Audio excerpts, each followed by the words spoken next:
যোগ্যতা নেই।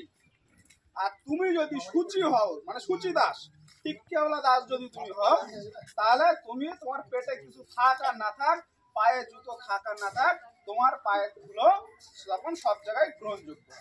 এটাই তো সমাজের স্থিতি, তাই তো নাকি?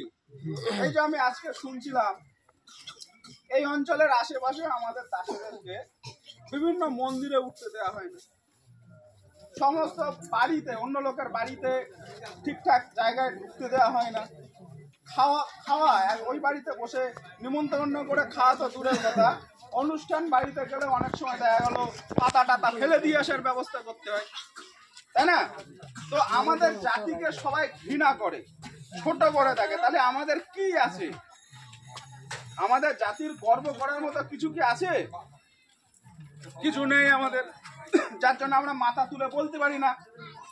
আমাদের মানুষ বিভিন্ন জায়গায় নেই, আমরা মনে করি আমরা দুর্বল, আমরা যদি এর বিরুদ্ধে কিছু বলি তাহলে তারা আমাদের উপরে চড়াও হতে পারে, মারধর করতে পারে, সমাজ থেকে আমাদেরকে বহিষ্কার করে দিতে পারে।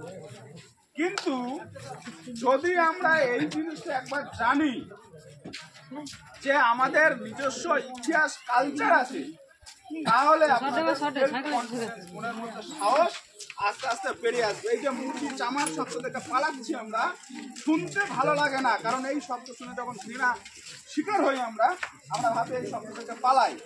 তাহলে এই মুচি চামারদের কি ইতিহাস আছে? এখন আপনারা মনে করছেন আপনারা কেউ স্কুলে যাননি, পড়াশুনো করেননি, আর বইতে লেখা নাই, আমরা জানবো কি করে? আচ্ছা, সাধারণ একটা জিনিস মনে মনে ভাবুন তো, আপনারাই উত্তর দেবেন যে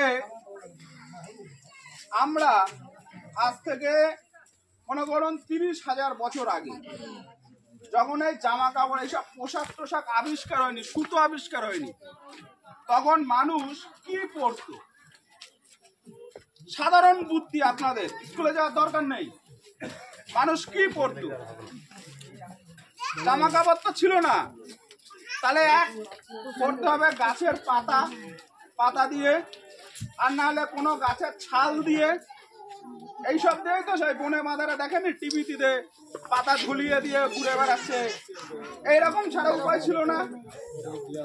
তা মানুষ যখন গাছের পাতা, গাছের ছাল পরে ঘুরে বেড়াতো, আমাদের কিছু মানুষ, বুদ্ধিমান মানুষ, মেধাবী মানুষ, তারা গবেষণা করলো কি গাছের পাতা ছাল পরার থেকে যদি একটা জঙ্গলে একটা পশু মরে গেছে, সেই মরা পশুর চামড়াটা যদি ভালো করে শুকিয়ে পরতে পারি, তাহলে সেটা অনেক ভালো সুবিধাজনক, তাই তো নাকি? গাছের পাতা পরার থেকে চামড়া দিয়ে একটা